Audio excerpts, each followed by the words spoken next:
धन्यवाद deputy chairman sir. महामहिम राष्ट्रपति ने इस देश के विकास के बारे में बड़ा सुंदर वर्णन किया है। इतना सुंदर कि किसी भी भारतीय को ये वर्णन सुनकर अभिमान से उसका सीना फूल जाए। ये भाषण को मैं एक फूलों के गुलदस्ते की तरह देखती हूँ, लेकिन कांटे बाहर रखे गए। सभापति महोदय, जैसा एक विवाह मंडप होता है, विशाल, प्रकाशी, चमकदार, लेकिन पीछे क्या होता है ये उसकी हकीकत हम सब जानते हैं। सभापति महोदय, महामहिम राष्ट्रपति जी ने अमृतकाल का उल्लेख किया। यहाँ सोनल जी भी कह रही थी इंडिया के हेरिटेज के बारे में। हमारे भारत का हेरिटेज राम राज्य भी है, और मुझे ऐसा लगता है राम राज्य की बात हमने करना चाहिए। राम राज्य किसे कहते हैं? राम राज्य वो राज्य है जहां किसी आंख में आंसू न हो, जहां हर चेहरे पर मुस्कुराहट हो, और जहां हर किसी के साथ सच्चा न्याय हो। सभापति महोदय, सच्चाई की बात निकली तो महात्मा गांधी का ख्याल आया, इस देश के सबसे बड़े राम भक्त। सभापति महोदय, जिन्होंने कई तूफानों के बीच हमारे देश की कश्ती को अहिंसा, सत्य, भाईचारा, प्यार, इसकी तरफ हमारी कश्ती को दिशा दी। सभापति महोदय, आज हम जिस प्रजातंत्र में जी रहे हैं, उस विशाल प्रजातंत्र की नींव भी महात्मा गांधी जी ने ही रखी।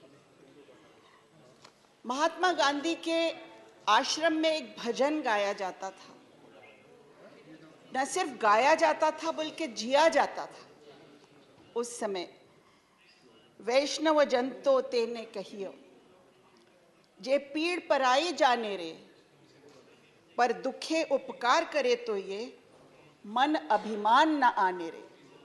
सभापति महोदय, सच्चे विष्णु की जनता वही है जो किसी और की पीड़ा को जाने, और अगर किसी दुखी के लिए उपकार किया तो मन में अभिमान न आने। इस बात का ध्यान रखने की आवश्यकता है। सभापति महोदय, महात्मा गांधी जी ने इस देश को एक फॉर्मूला दिया था। शायद उन चीजों से अगर हम बचें तो राम राज्य की ओर हम जाएं। उन्होंने 7 ग्रेव सोशल सिंस तक बताए थे। 7 सामाजिक बुराइयां, सिद्धांत रहित राजनीति, politics without principles. Sir, can politics without principles exist where fear, hatred and exclusion are used as a strategy for polarization, where a loveless society exists? ये बात हमको सोचनी चाहिए। हमने तो ये भी देखा है सभापति महोदय कि इस देश के बापू एक सच्चे राम भक्त को भी क्रोध की आग ने लपेट लिया है। ऐसा माहौल आज हम देख रहे हैं। Where is the politics without principles? सदाचार रहित व्यापार, कॉमर्स विदाउट मोरालिटी।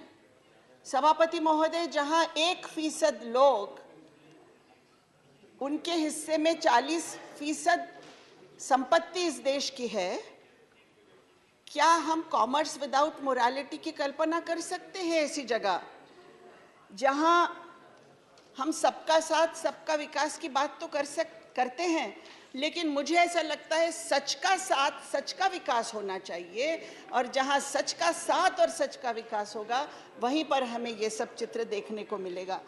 परिश्रम रहित धनोपार्जन, वेल्थ विदाउट वर्क। सभापति महोदय, हमारी राष्ट्रपति महोदया ने कहा कि the government is relentlessly fighting against corruption. बहुत अच्छी बात है, सुनने के लिए बहुत अच्छा लगता है, लेकिन यहाँ भी सच का साथ होना चाहिए। सभापति महोदय, वरना ये कैसे मुमकिन है कि विपक्ष में इंसान हो तो भ्रष्टाचारी और सत्ताधारी हो तो सदाचारी, और ईडी की नजर कभी सत्ताधारियों की तरफ पड़ती नहीं है। तो ये किस तरह का जादू है और किस तरह का ये हम कहेंगे कि ये एक प्रिंसिपल है जो आज के समाज में जिस पर चला जा रहा है। सभापति महोदय, संवेदना रहित विज्ञान, साइंस विदाउट मोरालिटी, अगर हम अपने पड़ोसी देश को देखें सभापति महोदय, चीन को देखें, वो आज क्या कर रहा है, मैं कुछ मीडिया के रिपोर्ट्स है वो उसके बारे में उल्लेख करना चाहूँगी। China is constructing a massive dam on the Mabja Zangbo river just a few kilometers north of the India-Nepal border in order to use it as a weapon of war. Sabhapati Mahoday, this could lead to tensions in the near future and China could establish complete control over the water in the area, Sabhapati Mahoday. वहाँ China एक airport भी build करना चाह रहा है जिसमें air force movement हो।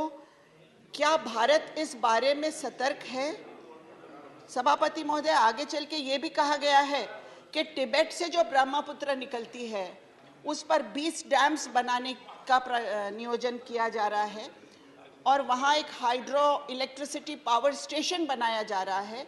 ये सब जो उस एरिया में होने वाला है सभापति महोदय, तो this is called a water bomb, क्योंकि नॉर्थ ईस्टर्न एरिया में हमारे इकोसिस्टम को बहुत डैमेज होने वाला है। हमारा पानी, हमारा एग्रीकल्चर इससे बुरी तरह अफेक्ट होने वाला है। तो क्या हमारा देश कोई ट्रीटी के बारे में सोच रहा है, जैसा हमारा इंडस वैली ट्रीटी है उस तरह की चाइना के साथ? क्योंकि मैं जहाँ तक जानती हूँ कि एक सादा एग्रीमेंट हमारा है, लेकिन ये जो भविष्य में हमें धोखा दिख रहा है, इस बारे में हमारा देश क्या कर रहा है, ये मेरा सवाल यहाँ है सभापति महोदय। राष्ट्रपति जी ने कहा है that the government is visualizing a Bharat whose youth and women power will be at the forefront. मेरा प्रश्न है सभापति महोदय, when and how? Please. सभापति महोदय, did we even start taking? आपकी तरफ भी हालत था, इधर भी हालत।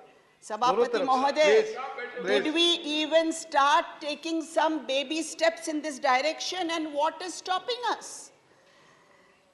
मेरा मन मुझे एक प्रश्न पूछ रहा है सभापति महोदय कि भारत की राष्ट्रपति महिला है, हमारी अर्थ मंत्री महिला है, तो क्या सारे भारत की महिलाओं को प्रतिनिधित्व मिल गया है? जहां समाज में न्याय की बात हम करते हैं, उस समाज में प्रतिनिधित्व बहुत जरूरी है और वो हर क्षेत्र में मिलना चाहिए। सभापति महोदय, 1947 से लेकर आज तक महिलाओं को पार्लियामेंट में 14%। थैंक यू सभापति। Thank you doctor Fauzia Khan ji.